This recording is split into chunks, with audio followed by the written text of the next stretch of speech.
প্রধানমন্ত্রী নরেন্দ্র মোদী নেতৃত্বাধীন কেন্দ্রীয় সরকারের 12 বছর পূর্তি উপলক্ষে উত্তর ত্রিপুরা জেলার বিভিন্ন ব্লক ও নগর এলাকায় আয়োজিত 3 দিনব্যাপী জনকল্যাণ শিবির সফলভাবে শেষ হয়েছে। শিবিরে স্বাস্থ্য, কৃষি, সামাজিক সুরক্ষা, বন ও গ্রামীণ উন্নয়ন সহ বিভিন্ন সরকারি পরিষেবা এক ছাদের নিচে প্রদান করা হয়। কদমতলা ব্লকে বন দপ্তরের পক্ষ থেকে ফলজ, বনজ ও ঔষধি গাছের চারা বিতরণ করা হয়। পাশাপাশি আয়ুষ্মান ভারত প্রধানমন্ত্রী সুরক্ষা বীমা যোজনা, জীবন জ্যোতি বীমা যোজনার সুবিধা গ্রহণ করেন বহু মানুষ। পিএমইজিপিও পিএমএফএমই প্রকল্পের ঋণের জন্য শতাধিক আবেদন জমা পড়ে। সমাপনী অনুষ্ঠানের 159 জন অঙ্গনওয়াড়ি কর্মীর হাতে ডাস্টবিন তুলে দেওয়া হয়। কদমতলা পঞ্চায়েত সমিতির চেয়ারম্যান মিহির রঞ্জন নাথ জানান, এই শিবির সাধারণ মানুষের দুর্গড়ে সরকারি পরিষেবা পৌঁছে দিতে গুরুত্বপূর্ণ ভূমিকা পালন করেছে। চুরাইবাড়ির প্রতিনিধির রিপোর্ট, প্রতিদিন ত্রিপুরা। আসলে ভারতবর্ষের যশস্বী প্রধানমন্ত্রী মাননীয় নরেন্দ্র মোদীজির গৌরবময় 12 বছর পূর্তিতে গত 15ই জুন থেকে আমাদের কদমতলা আরডি ব্লকে সারা ভারতের সঙ্গে তাল মিলিয়ে জনকল্যাণ শিবিরের আয়োজন করা হয়েছিল।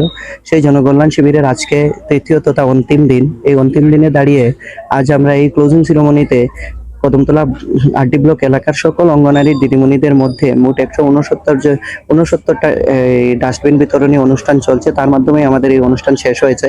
তো এই অনুষ্ঠানের পাশাপাশি আমাদের যে অ্যাচিভমেন্ট সেটা আপনাদের সামনে তুলে ধরছি। আমাদের এখানে যে গাইডলাইন্স ছিল, আমাদেরকে বলা হয়েছিল আয়ুষ্মান কার্ডের জন্য। এখানে বয়স্ক বন্দনা এবং আয়ুষ্মান কার্ড মিলিয়ে মোট 107 জন কার্ড বানিয়েছেন। আয়ুষ্মান কার্ড এবং মুখ্যমন্ত্রী আয়ুষ্মান কার্ড হয়েছে, বয়স্ক বন্দনা কার্ড হয়েছে। তার পাশাপাশি 154 জন মানুষ এখানে মেডিসিন এবং হেলথের সুবিধা পেয়েছেন, হেলথ চেক আপ করেছেন। এখানে 98 জন মানুষের রক্তের হিমোগ্লোবিন পরীক্ষা করা হয়েছে। প্রায় 88 জন মানুষ লোনের জন্য স্বাবলম্বন পিএমএজিপি, পিএমএফএমই এবং উদ্যমে 88 জন রেজিস্টার করেছেন। ওনারা আবেদন জানিয়েছেন, অদূর ভবিষ্যতে ওনারা লোন পাবেন। তারপর আরো কপি দেওয়া হয়েছে 3 দিনে 126 জনকে। এখানে ট্রান্সফার সার্টিফিকেট প্রদান করা হয়েছে 2 জনকে। তৎসঙ্গে কৃষি দপ্তরের মাধ্যমে আগর, লেবু এবং সুপারির চারা 300টা করে চারা দেওয়া হয়েছে প্রায় 100 জন মানুষকে।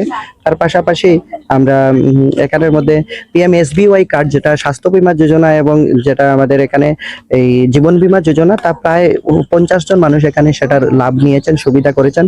তার পাশাপাশি আজকে 169 জন মানুষ এখানে স্কুলে আমরা ডাস্টবিন প্রদান করেছি এবং পিএম সূর্যঘর যে প্রকল্প সেখানে একজন অ্যাপ্লাই করেছেন। পিএম কুসুমেরও কাগজ নেওয়া চলছে। আগামী দিন আমাদের এই প্রচেষ্টাগুলো যারা এখানে আবেদন করেছেন তাদেরকে অন্যান্য সুযোগ সুবিধা পাইয়ে দেওয়ার জন্য আমাদের প্রচেষ্টা চলবে। তার পাশাপাশি দেখেছেন এখানে আধার সেন্টার আছে। অনেক মানুষের এখানে গত 2 দিনে প্রায় 100-এর কাছাকাছি মানুষ আধার সেবাও পেয়েছেন এখানে।